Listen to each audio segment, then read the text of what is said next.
3. Hello students, I am Ansuman Raj, your English educator. I welcome you to this most beautiful platform, CUT Concept. Before I proceed further, let me tell you one thing very clearly.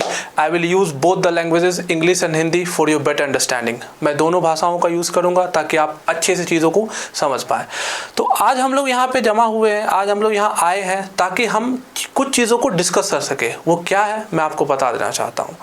लेकिन उससे पहले आपको ये doubt होगा कि जो sir आपको पढ़ा रहे हैं वो उनकी क्वालिफिकेशन क्या है, वो कहाँ से पढ़े हैं. सर थोड़ा आप मुझे उनके बारे में बता दीजिए. So let me tell you one thing very clearly.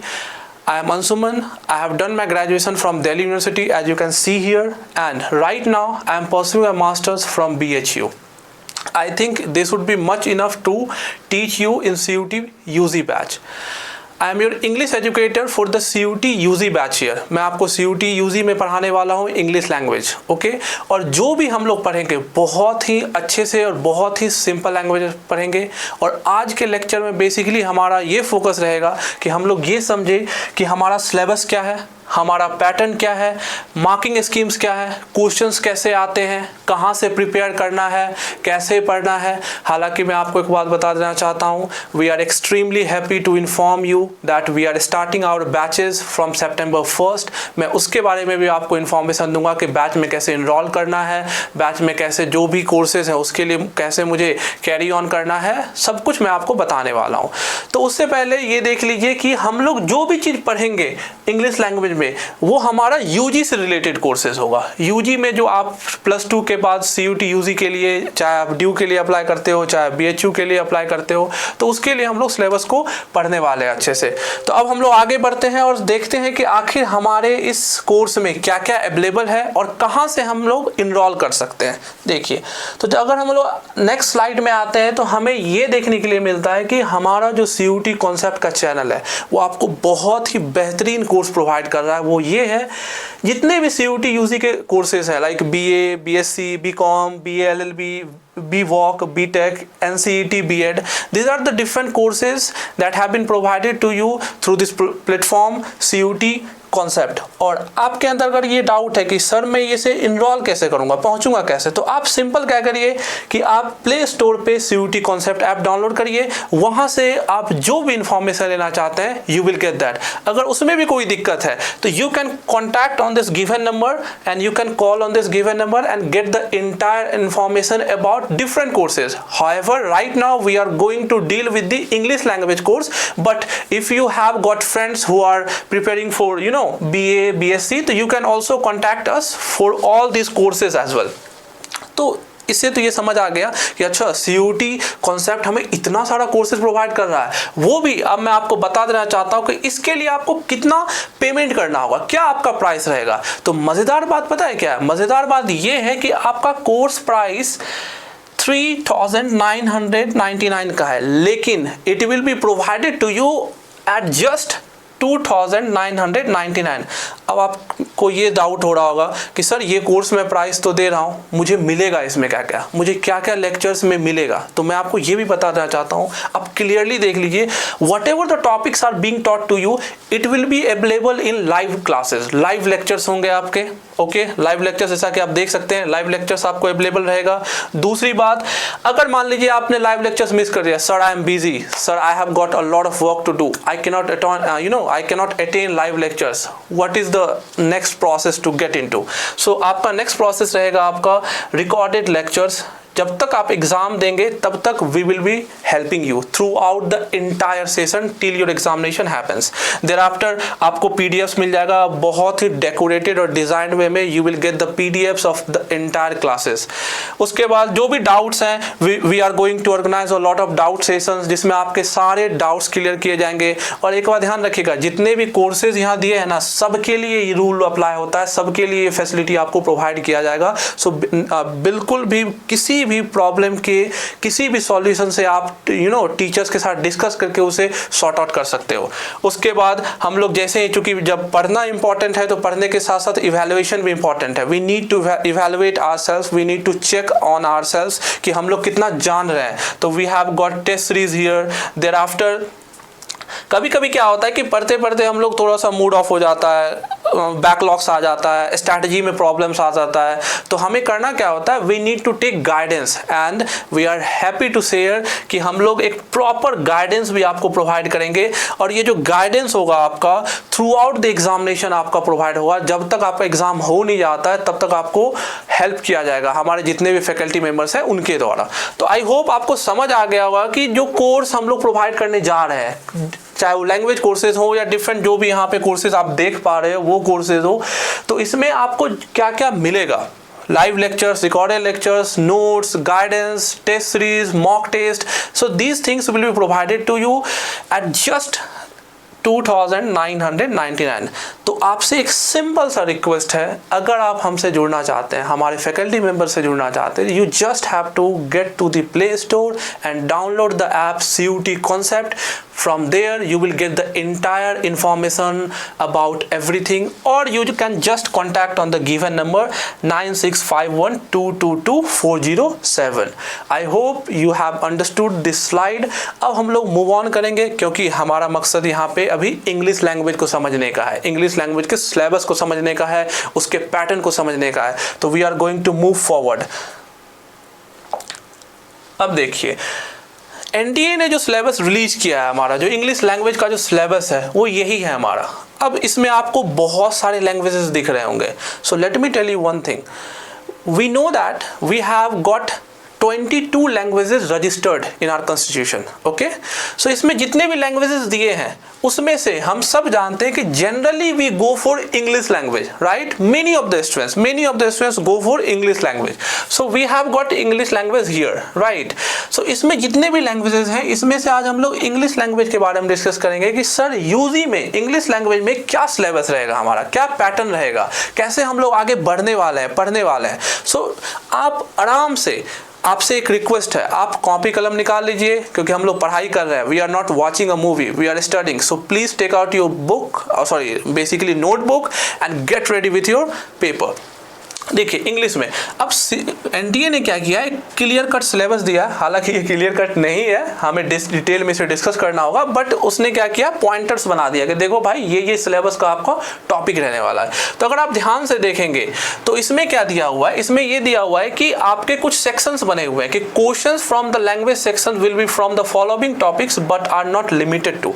अब ये लिमिटेड टू का मतलब क्या है, मैंने अभी आपको बोला ना, the syllabus is given clear but still not clear, कि जरूरी नहीं है कि जितना ये लिखा हुआ है सिर्फ आपको वही पूछा जाएगा। इसके अंदर भी बहुत सारे टॉपिक्स हमें पढ़ने होते हैं जो हमें जब तक नहीं हम लोग पढ़ने वाले हैं तब तक हम लोग जो है उस चीज़ को कवर अप नहीं कर सकते हैं। जैसे देखिए आपका यहाँ पे फैक्चुअल है, नैरेटिव है, लिटरेरी है, वर्बल एबिलिटी है, रीअरेंजिंग द पार्ट्स है, चूजिंग द करेक्ट वर्ड है, सिनोनिम्स है, एंटोनिम्स है, वोकैबुलरीज है। These are the given topics available to you.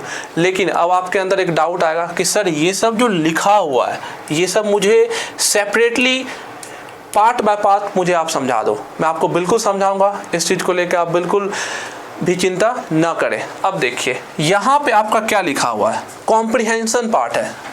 Your first part would be comprehension part. The second क्या है आपका, वर्बल एबिलिटी है। थर्ड क्या होने वाला है आपका, रीअरेंजिंग है। फोर्थ चूजिंग वर्ड है। उसके बाद सिनोनिम्स हैं, एंटोनिम्स हैं, वोकैबुलरी है। अब देखिए कॉम्प्रिहेंशन में मैं आपको बता देना चाहता हूँ कि 2022 में 2023 में बेसिकली क्या हुआ था कि ज़्यादा पोर्शंस जो है हम लोग ग्रामर पे हम लोग फोकस कर रहे थे यूजी के केस में। जब आप PIQs को देखेंगे तो आपको ये पता चलेगा। लेकिन अचानक NTA ने क्या किया, कॉम्प्रिहेंशंस को बहुत ही ज़्यादा इंपॉर्टेंट पार्ट बना दिया पूरे पेपर का। और मैं आपको बता देना चाहता हूँ कॉम्प्रिहेंशन लिटरली में VVI है। VVI का मतलब होता है बहुत इंपॉर्टेंट है। बहुत सारे क्वेश्चंस कॉम्प्रिहेंशन से डायरेक्टली पूछे जा सकते हैं।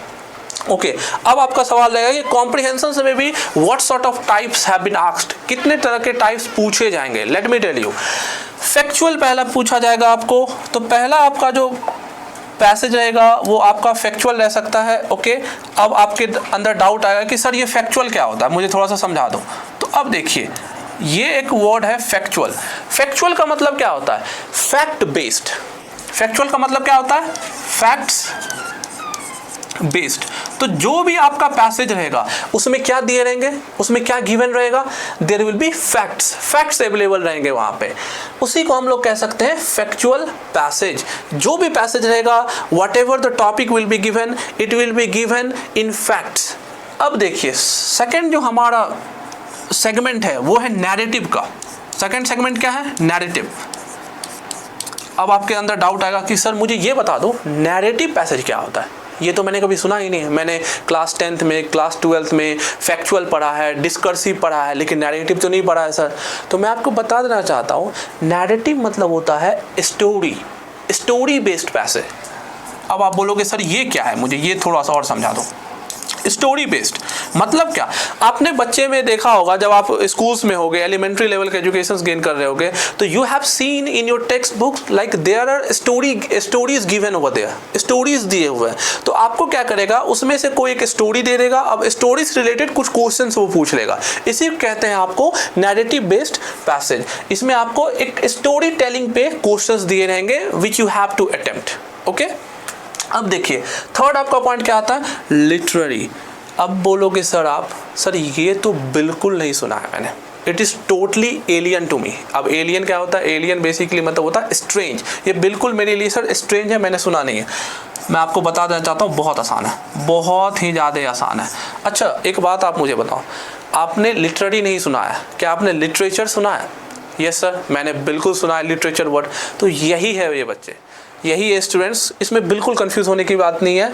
लिटरेरी का मतलब सीधा आप समझ लीजिए बेस्ड ऑन लिटरेचर टेक्स्ट।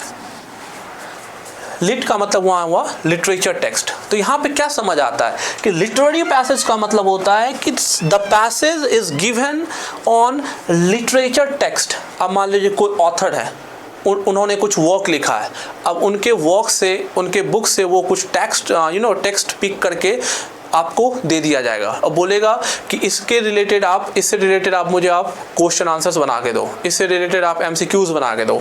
तो बेसिकली आप ये समझ लो कि जो लिटरेरी होता है ना, लिटरेरी का मतलब ये होता है the passage that has been given based on literature text.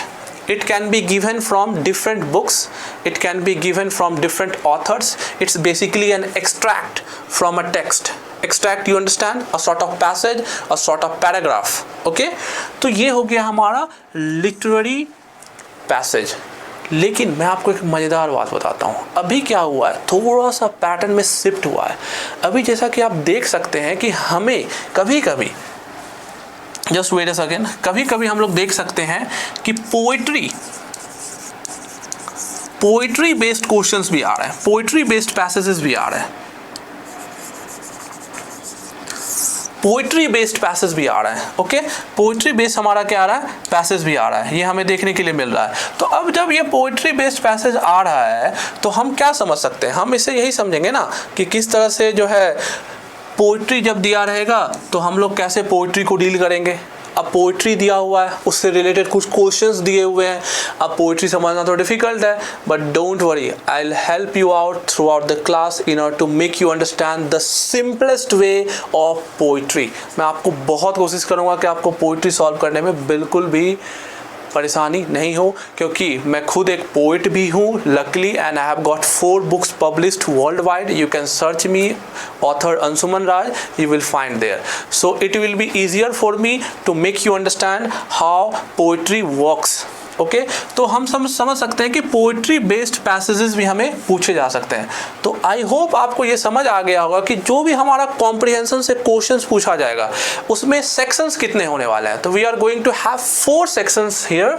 Number 1 factual, that would be based on facts. Number 2 narrative, that would be based on story telling. You will be given a series of story like a story, and you will be given a series of questions based on that story. Thereafter you will be asked some sort of text from novels, from any sort of literary work. कोई भी literature के work से आपको कोई passage, कोई extract दे दिया जाएगा. On that basis you will be given a couple of questions below. उसके बाद we have seen a shift in the pattern that would be poetry based passage. यहाँ पे थोड़ा पोइट्री भी आपको समझना होगा. यहाँ तक आई होप कि आपको कोई दिक्कत नहीं होनी चाहिए.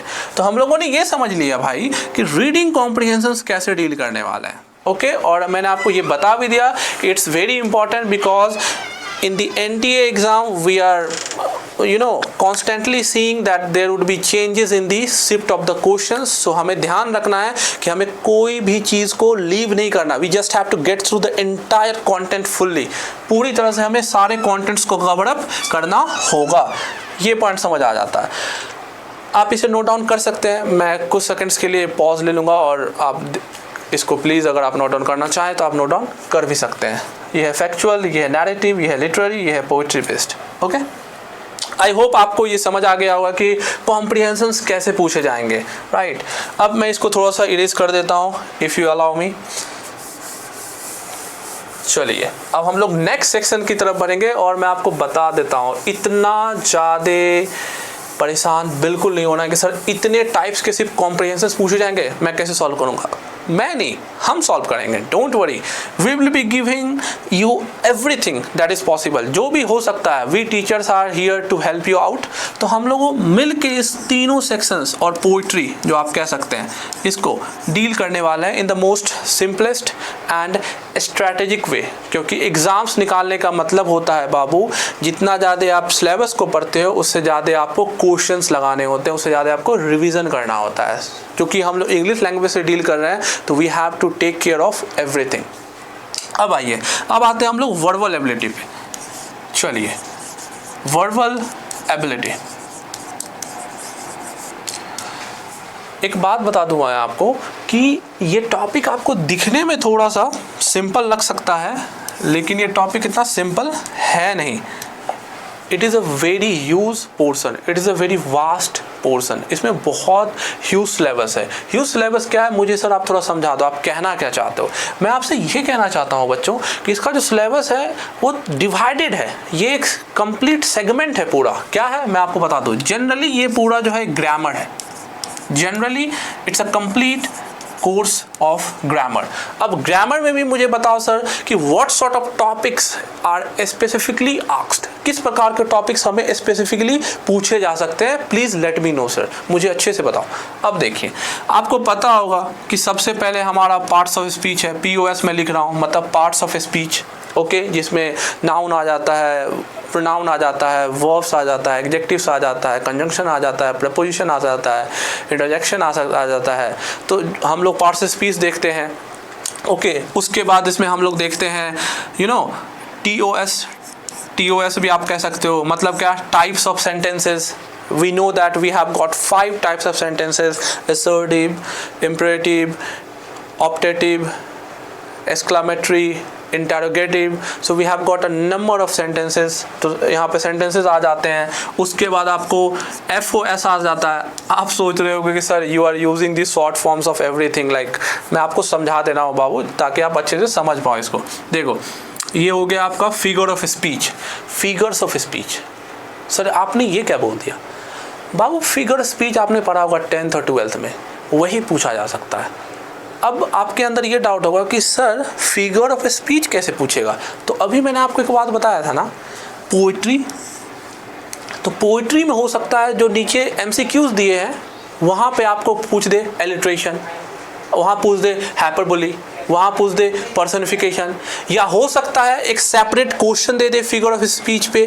सो you need to get prepared at least 15 to 20 most important figures of speech. तो ये आप ध्यान रखेंगे. उसके बाद क्या हो जाएगा आपका, उसके बाद आपको पता है क्लॉजेज बहुत इंपॉर्टेंट है. क्लॉजेज बहुत इंपॉर्टेंट है. Subordinate clause, coordinate clause, principal, independent, जिसको आप कह सकते हो डिपेंडेंट क्लॉजेज. तो क्लॉजेज आपको ध्यान देना होगा. उसके बाद क्या हो गया, उसके बाद आप दे सकते हो ट्रांसफॉर्मेशन. ओ भाई साहब, ये हम लोग कैसे मिस आउट कर सकते हैं. ट्रांसफॉर्मेशन टॉपिक बहुत रेलेवेंट है और आप जानते हैं खास करके ट्रांसफॉर्मेशन में नरेशन एंड वॉइसेस. स्पेसिफिकली आप ये ध्यान रखेंगे, इसमें 2 टॉपिक्स बहुत मेजर है बाबू, बहुत ज़्यादा मेजर है. That is narration and the second would be voice. This is the most important topics. Okay, तो ये आपको ध्यान रखना है. ट्रांसफॉर्मेशन हो गया. ट्रांसफॉर्मेशन पार्सल स्पीच हो गया, टाइप्स ऑफ सेंटेंसेस हो गए, उसके बाद फिगर स्पीच हो गया, क्लॉजेस हो गया, ट्रांसफॉर्मेशन हो गया, उसके बाद आप फ्रेजेस भी लिख सकते हैं, फ्रेजेस भी इसमें पूछ लिए जाते हैं। ओके, तो आप देख सकते हैं कि जनरली हम लोग वर्बल एबिलिटी में we have to take care of all the grammatical topics, we have to take care of each and everything separately, whether it's the passive speech, whether it's the types of sentences, whether it's figures of speech, whether it's transformation, phrases and all of that. I hope आपको verbal ability का जो concept है, इसमें क्या पूछा जाएगा, ये आपको एटलीस्ट क्लियर होगा। और मैं एक बात आपको बता दूं कि जो भी क्वेश्चंस आपसे पूछे जाएंगे ना, वो एमसीक्यूज रहेंगे, ऑब्जेक्टिव बेस्ड रहेंगे। तो आपका जो है स्ट्रैटेजिकली पढ़ना आपके लिए बहुत इंपॉर्टेंट है, आपका पॉइंट टू पॉइंट नॉलेज जाना बहुत इंपॉर्टेंट है, ताकि आप सीधे आंसर्स को हिट कर सको। तो आई होप आपको वर्बल एबिलिटी क्लियर होगा। अब हम लोग मूव ऑन करेंगे नेक्स्ट पार्ट की तरफ। नेक्स्ट पार्ट थोड़ा सा ट्रिकी हो सकता है, बट अगर आपका ग्रामर अच्छा है तो you will be able to handle the part, definitely आप उसको अच्छे से हैंडल कर पाओगे। ओके, सो हम लोग इसको भी ध्यान रखेंगे, इस चीज़ को भी। देखिए, अब आपका नेक्स्ट पार्ट आ जाता है रीअरेंजिंग।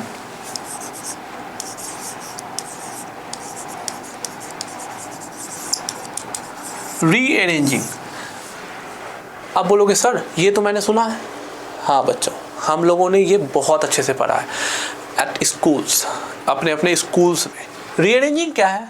कुछ नहीं है। जैसे सेक्शन ए है, बी है, सी है, डी है। जैसे मैंने यहाँ पे क्या कर दिया, देखो समझो बाबू, मैंने क्या किया, मैंने यहाँ पे लिख दिया was going,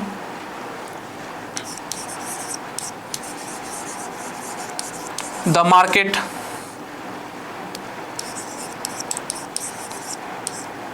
with a friend, okay, with a friend हो गया, Ram.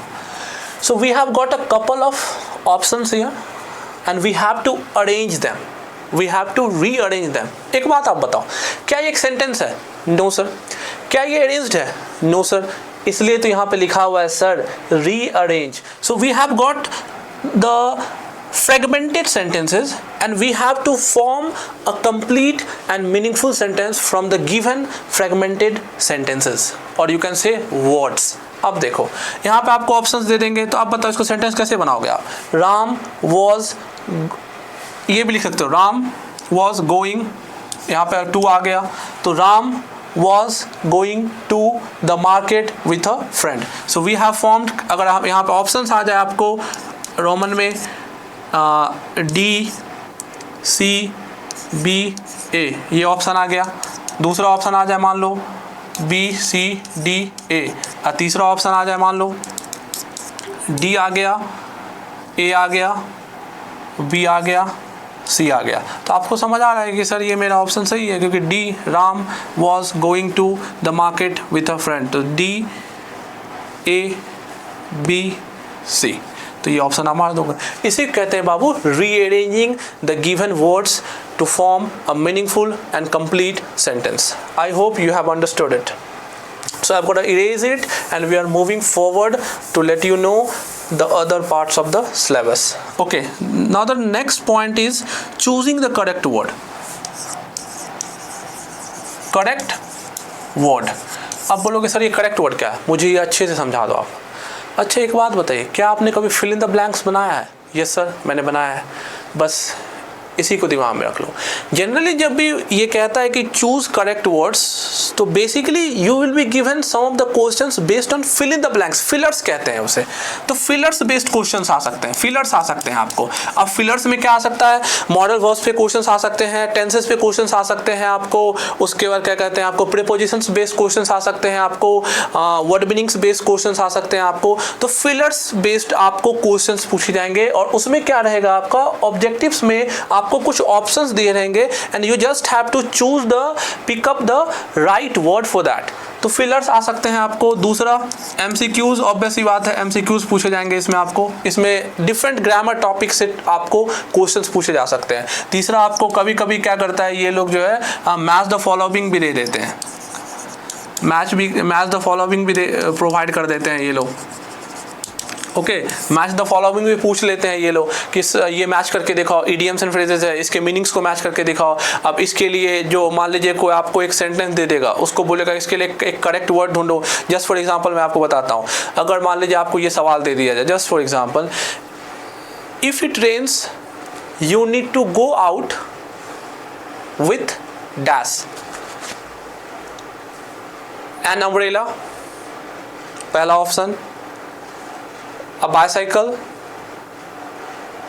a bag, a football।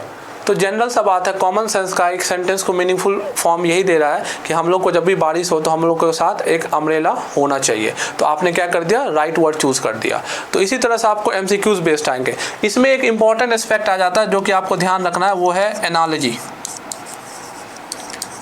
Analogy आ जाता है, एनालॉजी ही से पढ़ेंगे, एनालॉजी। ओके, एनालॉजी मत पढ़िएगा, it's analogy. Okay, so analogy पूछ दिया जा सकता है। अब आपका कन्फ्यूज़न बढ़ गया, आपने बोला सर ये क्या है मुझे बताओ। तो ये सिंपल है बाबू, एनालॉजी का मतलब होता है पार्शियल कंपैरिजन। मतलब क्या कि आपको कंपैरिजन्स के लिए वर्ड्स दिए रहेंगे। जस्ट फॉर एग्जाम्पल मैं आपको बताता हूं, जैसे देखिए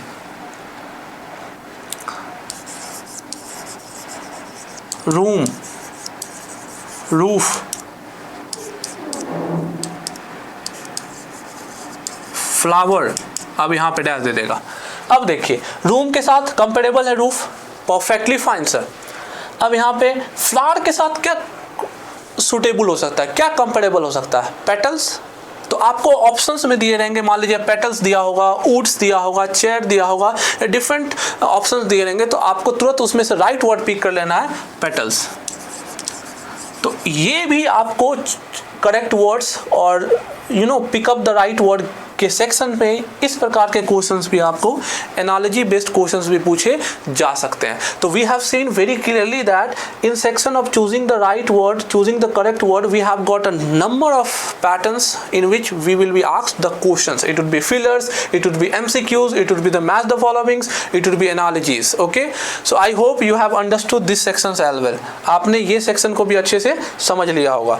अब हम लोग नेक्स्ट सेक्शन की तरफ बढ़ेंगे। देखिए सिलेबस, एक बात आप जान लीजिए, इंग्लिश का जो सिलेबस होता है ना वो थोड़ा सा वास्ट होता ही है, डिटेल होता ही है। हालांकि मैथमेटिक्स साइंस का भी होता है, बट इंग्लिश भी होता है, क्योंकि होता क्या है कि ग्रामर कभी बाउंड नहीं है। ग्रामर में बहुत सारे टॉपिक्स आ जाते हैं, और जब भी आपको ग्रामर बेस्ड क्वेश्चंस आता है तो you need to get through the entire content, और आपका मेमोराइजेशन पावर अच्छा होना चाहिए, तभी जाके आप एग्जाम में क्लियरली और बहुत ही इजीली आप क्वेश्चंस को अटेम्प्ट कर पाओगे। सो थोड़ा सा टाइम लगेगा, but we need to understand each and every part separately और in the best way. Okay, अब हम लोग आते हैं सिनोनिम्स एंटोनिम्स पे।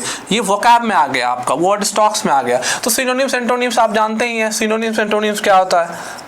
ओके, सिनोनिम्स एंटोनिम्स आपको पता है। सिनोनिम्स का मतलब होता है सिमिलर वर्ड,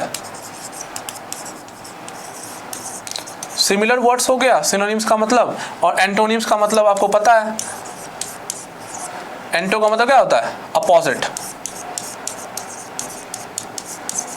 अपोजिट होता है। तो वी नो दैट सिनोनिम्स का मतलब क्या हो गया, सिमिलर वर्ड्स। एंटो का क्या हो गया, एंटोनिम्स का मतलब क्या हो गया, अपोजिट वर्ड्स। जैसे एग्जांपल के लिए मैं आपको बताता हूं, जैसे मान लीजिए हम लोग बोलते हैं एक एडॉन आ गया आपको। हाँ, एक बात आप ध्यान रखिएगा, वर्ड्स अच्छे लेवल के पूछे जाते हैं। ये जो आप सोचिएगा कि आपको day to day words generally पूछे जाएंगे, तो ऐसा नहीं होता है। वर्ड्स अच्छे लेवल के पूछे जाते हैं, बट डोंट वरी, हम लोग मिल के प्रिपेयर करेंगे और बहुत अच्छे तरीके से करने वाले हैं। जैसे एडॉन आ गया, आप बोलेंगे सर एडॉन का मुझे ये बता दो, सर सिनोनिम बता दो। सर कोई दिक्कत नहीं है, बता देता हूँ। तो आपको एक स्टैंडर्ड मान लीजिए आ गया इम्बेलिश, इम्बेलिश, इम्बेलिश हो गया। इम्बेलिश का मतलब ये होता है सजाना, डेकोरेट करना। तो यहाँ पे आप ये ऑप्शन को पिक कर लो। अगर आपको इम्बेलिश आ जाता है तो you just have to pick up that word. ये हो गया। अब जैसे मान लो अपोजिट में आ गया, अपोजिट में क्या हो गया, जैसे एक और सिनोनिम में आपको बता, जैसे मान लीजिए आ गया फाउल। फाउल का मतलब क्या होता है, सर ये सब वर्ड नहीं सुना है। तो बाबू देखो, थोड़ा सा वोकैब अच्छा होना चाहिए, आपका वर्ड पावर अच्छा होना चाहिए, तभी जाके आपका जो इंग्लिश लैंग्वेज का जो पेपर होगा वो बहुत अच्छा जाएगा। तो वोकैबुलरी इट इज़ रिक्वायर्ड। तो फाउल हो गया, जैसे फाउल का मतलब होता है गंदा, तो फिल्थी वर्ड आ गया कहीं पे, तो फिल्थी आपको पिक कर देना। तो आप एक चीज़ देख पा रहे होंगे कि आपका जो वर्ड्स है वो स्टैंडर्ड लेवल का वर्ड्स है, डे टू डे वर्ड्स नहीं जनरली पूछा जाता है। तो I request you very strongly to get through all the vocabularies one by one and make your word power super strong. Okay, तो ये वाला पॉइंट आ गया। अब एंटोनिम्स आपको पता है, अपोजिट में हम लोग डील करेंगे। जैसे मान लीजिए कि आपको आ गया अपोजिट में ग्रीडी, ग्रीडी आ गया, तो ग्रीडी का मतलब क्या होता है? सेल्फिश होता है, राइट। तो सेल्फिश का मतलब क्या होता है? बेनिवोलेंट लिख दो इसको, बेनिवोलेंट। अब बोलोगे सर ये सब वर्ड क्या यूज़ कर रहे हो आप सर? देखो बाबू, थोड़ा सा स्टैंडर्ड आपको बढ़ाना होगा। आप इंग्लिश लैंग्वेज का पेपर अटेम्प्ट कर रहे हो तो you need to be for sure कि आपका जो लेवल है वो थोड़ा स्टैंडर्ड होना चाहिए, और हम लोग मिलके बनाएंगे ना स्टैंडर्ड लेवल, नो वरीज। हाँ, बस पढ़ाई करना है आपको अच्छे से। तो जैसे ग्रीडी है जो सेल्फिश है, अपने बारे में सोचता है, और बेनिवोलेंट क्या होता है? जो लोगों के बारे में सोचता है, जो दयालु होता है, जो काइंड होता है, जो सर्विस, फुल ऑफ सर्विस से भरा हुआ रहता है। तो ये हो गया, जैसे मान लो ग्रीडी हो गया, बेनिवोलेंट हो गया, यू नो। तो इस तरह से हम लोग सिनोनिम्स एंटोनिम्स को डील करेंगे। और मैं आपको बार बार कह रहा हूँ कि मेमोराइजेशन पावर एग्जाम के लिए बहुत अच्छा होना चाहिए। एक बात आप बताइए, एक स्टूडेंट ए है और एक स्टूडेंट बी है। ए वाले स्टूडेंट ने एक बार सिलेबस पढ़ा, 2 बार सिलेबस पढ़ा, 3 बार सिलेबस पढ़ा, और उसने एक ही बार क्वेश्चन लगाया। लेकिन बी वाले स्टूडेंट ने एक बार सिलेबस पढ़ा लेकिन उसने 3 बार क्वेश्चंस लगाया और डिफरेंट पैटर्न्स के क्वेश्चंस लगाया। आप मुझे बताइए किन का मार्क्स अच्छा आएगा? फॉर श्योर है जिसने क्वेश्चंस ज़्यादा प्रैक्टिस किया होगा, और क्वेश्चंस उसी का अच्छा बनता है एग्जाम में जनरली। खासकर मैं एग्जाम की मैं बात बता रहा हूँ, जितने भी कम्पिटेटिव एग्जाम्स हैं इनका मेमोराइजेशन पावर अच्छा होता है। तो आई रिक्वेस्ट यू कि आप अपने थोड़े मेमोराइजिंग पावर को इंक्रीज करिए। अब लोग हम आते हैं इसके नेक्स्ट सेक्शन पे, जो कि है वोकैब। हालांकि ये भी एक वोकैब का ही सेक्शन है, vocabulary based you know stops हैं और टॉपिक्स हैं, बट स्पेसिफिकली यहाँ पे हम लोग इसको डील करते हैं क्योंकि वोकैब में और भी चीज़ें आ जाती है। That's why it's clearly mention कि आपको वोकैब में क्या पढ़ना है और क्या नहीं पढ़ना है। ओके, तो अब जैसे हम लोग वोकैब की बात करते हैं, वोकैबुलरी। सी, वोकैबुलरी का मतलब होता है वर्ड पावर, वर्ड स्टॉक्स। तो जब भी हम लोग वर्ड स्टॉक्स की बात करेंगे तो we have to take care of a large number of segments. बहुत चीज़ों को हम लोग ध्यान रखना होगा। अब बोलोगे सर क्या है वो बहुत चीज़? सबसे पहले तो आप ऑब्वियस ही बात है सिनोनिम्स एंटोनिम्स का ध्यान रखें, नो डाउट। लेकिन इसमें कुछ स्पेसिफिक बातें हैं जो जब आप PYQs देखेंगे, एनालिसिस करेंगे, तो आपको मिलेगा कि कुछ स्पेसिफिक पैटर्न्स ऑफ क्वेश्चंस हैं जो पूछे जाते हैं रेगुलर बेसिस पे। वो क्या है? बेसिकली आपको कुछ टॉपिक्स प्रिपेयर करना होगा, जैसे EDM and phrases, idioms and phrases। idioms and phrases है, इसको प्रिपेयर करना होगा। जैसे एग्जांपल के लिए मैं आपको बता देता हूँ, जस्ट फॉर एग्जांपल, जैसे मान लीजिए आपको एक आ गया एट लार्ज। अब एट लार्ज आ गया, नीचे में 4 ऑप्शन दे दिया जाए, कैप्साइज्ड, ट्रैप्ड, फ्री, बेनिवोलेंट। तो एट लार्ज का मतलब होता है फ्री हो जाना, टू बी फ्री। तो आप तुरंत मार दोगे कि सर इसका मतलब होता है फ्री, तो इसे कहते हैं इडियम एंड फ्रेजेस। ओके, अब जैसे मान लीजिए एट लेंथ आ गया, इसका मतलब क्या होता है सर? मुझे ये बता दो सर। एट लेंथ का मतलब होता है किसी भी चीज को डिटेल में बताना बाबू, डिटेल में। कहते हैं ना, I don't get you sir, please explain all the things at length. मतलब आप मुझे चीज़ों को डिटेल में बताओ। उसके बाद जैसे आपने ये बहुत अच्छा फ्रेज सुना होगा, lips and bounds. Lips and ऐसे नहीं लिखना चाहिए मुझे, लिप्स एंड फिर लिख रहा था, सॉरी, बाउंड्स। तो इसका मतलब क्या होता है? जब भी कोई भी चीज़ लिप्स एंड बाउंड से इंक्रीज करता है, इसका मतलब वो चीज़ रैपिडली, बहुत ही ड्रास्टिकली इंक्रीज करता है। तो रैपिडली इसका आंसर हो गया, रैपिड रेट में। ओके, तो ये सब कुछ फ्रेजेस हैं जो आपको ध्यान देना होगा। तो ईडियम्स एंड फ्रेजेस इसका बहुत इंपॉर्टेंट एस्पेक्ट हो जाता है। उसके बाद अगर आप बात करेंगे तो phrasal verbs. Phrasal verbs I must tell you बहुत ही रेलेवेंट है। फ्रेजल वर्ब्स बहुत ज़्यादा पूछा जाता है। जैसे बैंक ऑन का मतलब क्या होता है? जैसे देखो बैंक वो ATM या वो SBI बैंक नहीं, यहाँ पे बैंक ऑन का मतलब होता है टू बिलीव, विश्वास करना। यहाँ ये वर्ब की तरह यूज हो रहा है। बैंक ऑन का मतलब क्या होता है? टू बिलीव, विश्वास करना। ओके, तो ये सब एक फ्रेजल वर्ब है। ओके, तो फ्रेजल वर्ब्स बहुत इंपॉर्टेंट हो जाता है। ईडियम्स एंड फ्रेजेस बहुत इंपॉर्टेंट हो जाते हैं। फ्रेजल वर्ब्स में आप और भी एग्जांपल ले सकते हो, बैंक ऑन हो गया, एक्ट अपॉन हो गया, अटैक ऑन हो गया, स्टैंड अगेंस्ट हो गया, स्टैंड बाय हो गया, यू नो। तो we have got a number of phrasal verbs, we have got a number of idioms and phrases. इसको याद करना होगा, but we will discuss in the most simplest way how to remember all the things, all the steps, okay. तो idioms and phrases हो गया हमारा, phrasal verbs हो गया।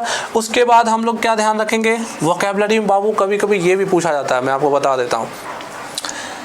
अच्छा, इसको मैं सेपरेटली थोड़ा बताता हूँ क्योंकि ये आपको शायद थोड़ा झटका लगे, वैसे आपने सुना होगा बट कोई नहीं, हम लोग सेपरेटली इसको डील थोड़ा करते हैं। एक सुना होगा आपने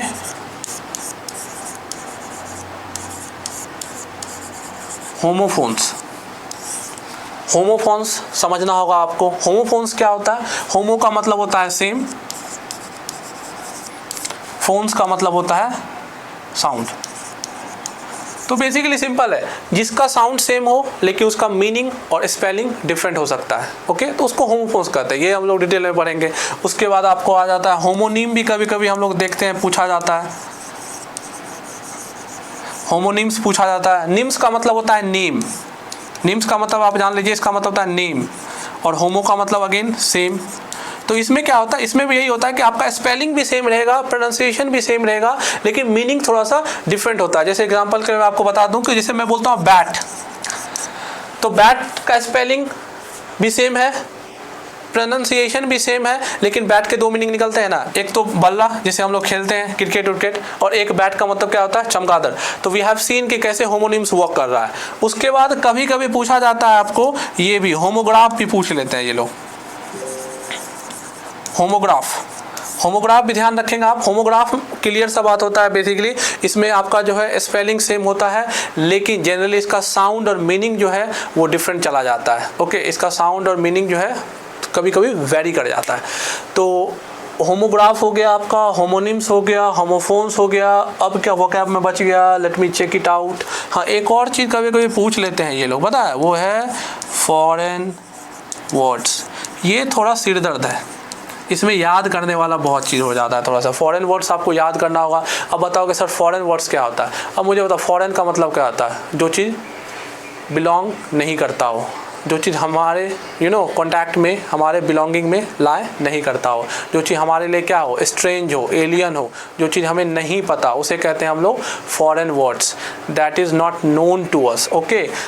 जैसे आप बोलोगे सर नोन टू अस का मतलब क्या है, नोन टू इंग्लिश लैंग्वेज। जैसे मान लीजिए बहुत सारे ऐसे वर्ड हैं जो ग्रीक से आए हैं, बहुत सारे ऐसे वर्ड हैं जो लैटिन से आए हैं, बहुत सारे ऐसे वर्ड हैं जो फ्रेंच से आए हैं, तो उसका जो इंग्लिश मीनिंग है उसे हम लोग को ध्यान रखना होता है, उसे हम लोग को समझना होता है। तो वही तरह के, उसी प्रकार के क्वेश्चंस जो है आपको फॉरेन वर्ड्स में पूछे जा सकते हैं, जहाँ पर आपको ये बताना होगा कि मुझे ये बताइए सर कि इसका जो है मीनिंग क्या क्या निकल सकता है। जैसे एक मैंने देख रहा था तो मुझे अभी ध्यान आ रहा है, जैसे ह्यूब्रिस होता है। ह्यूब्रिस जो है बेसिकली शायद आपको एक ग्रीक से शायद आता है, और इसका जो मीनिंग होता है वो होता है एरोगेंस, एरोगेंस। तो इस तरह से कुछ जो फॉरेन वर्ड्स होते हैं वो आपको पढ़ने होंगे, ओके। तो ये सब आपका वोकैब में आ जाता है, जो आपको ध्यान रखना होगा जनरली, और आप अपना वर्ड स्टॉक अच्छा रखिएगा तो आपका पेपर बहुत आसान हो जाएगा। तो आई होप आपको ये सिलेबस तो डिटेल में समझ आ गया होगा, लेकिन अभी भी आपका एक डाउट है कि सर मुझे ये बताओ कितने क्वेश्चंस कहाँ से पूछे जाते हैं, ताकि मैं उसके हिसाब से पोर्शंस को अपने स्ट्रॉन्ग कर सकूँ। उसके बाद आप मुझे ये बताओ सर कि मार्किंग स्कीम क्या होता है। उसके बाद मुझे आपसे ये बताओ कि थोड़ा कि सर क्या क्या स्पेसिफिकली बुक्स हमें पढ़ने होंगे जिससे हम लोग इस चीज़ को मास्टर कर सकते हैं, we have to get it done. So अगले स्लाइड पे अगर आएंगे हम लोग, तो मैं आपका थोड़ा सा एग्जाम पैटर्न बता देता हूँ, पेपर का जो पैटर्न बताता हूँ वो बहुत सिंपल रहेगा आपका, कि टोटल आपको 50 क्वेश्चंस रहने वाले हैं, जिसमें से आपको अटेम्प्ट करना होगा कितने, 40 क्वेश्चंस अटेम्प्ट करने होंगे, और आपको टाइमिंग जो प्रोवाइड होगा वो होगा 45 मिनट्स का। उसके बाद आपका जो टोटल मार्क होगा वो होगा 200 का। मतलब क्या है, ईच क्वेश्चन कैरीज 5 मार्क्स, और when you incorrect any of the questions you will lose 1 mark.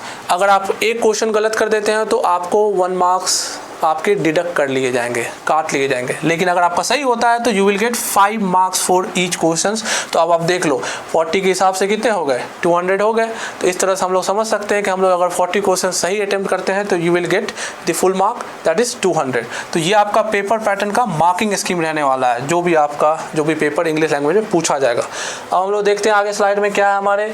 आगे स्लाइड में हमारा नंबर ऑफ क्वेश्चंस। देखिए ये कोई फिक्स्ड डाटा नहीं है, मैं आपको क्लियरली ये बता देना चाहता हूँ, this is not at all fixed, ये फिक्स्ड डाटा नहीं है, this is an approximation. Approximation हम लोग लेते हैं, प्रोबेबिलिटी यहाँ लेते हैं। क्या प्रोबेबिलिटी लेते हैं कि सर यहाँ मैंने आपको बताया ना, रीडिंग कॉम्प्रिहेंशन बहुत ही इंट्रीगल पार्ट होता है। अगेन इंट्रीगल का मतलब क्या हुआ, सिनोनिम बताइए आप मुझे कमेंट बॉक्स में बता दीजिएगा। ओके ठीक है, अब देखो रीडिंग कॉम्प्रिहेंशन जैसा कि हम लोग देख पा रहे हैं 18 to 24 questions. Oh my God, like this is really large in number. उसके बाद हम लोग देखते हैं वोकैब में 8 to 10, अगेन वेरी इंपॉर्टेंट।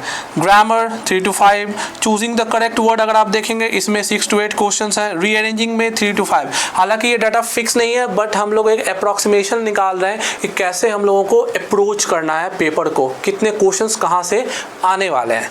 तो ये हमारा क्वेश्चंस का पैटर्न हो गया, क्वेश्चन के नंबरिंग्स हो गए, जो पूछा जा रहा है। आई होप कि हमारा यहाँ पे पैटर्न एंड होता है, सिलेबस एंड होता है। जो भी हमारा सिलेबस है CUT UG इंग्लिश लैंग्वेज का पार्टिकुलरली, वो हम लोगों ने देख लिया, डिटेल मैनर में देख लिया।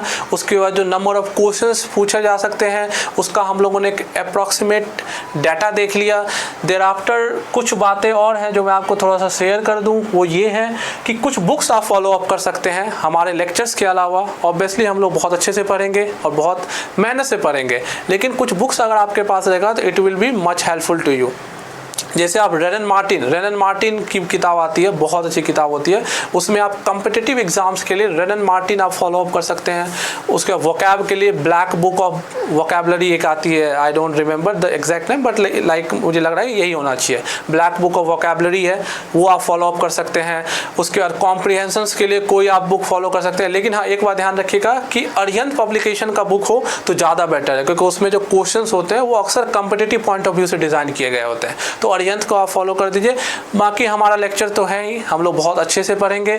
तो आई होप कि आपका सिलेबस जो है वो कंप्लीट होता है, मतलब डिस्कशन, ओके डिस्कशन हमारा कंप्लीट हो जाता है।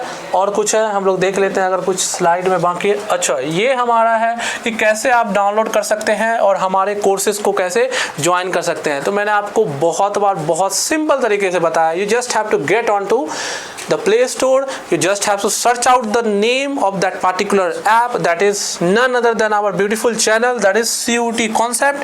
वहाँ से आप different courses देख सकते हैं, different price rate पे देख सकते हैं, और आप उसे डाउनलोड करके इनरोल करके जो भी कोर्सेज है उसे पढ़ सकते हैं, हमसे जुड़ सकते हैं। आपका बहुत बहुत धन्यवाद। आई होप कि सारा कुछ खत्म हो चुका है। आपको बहुत बहुत धन्यवाद जुड़े रहने के लिए। Thank you very much.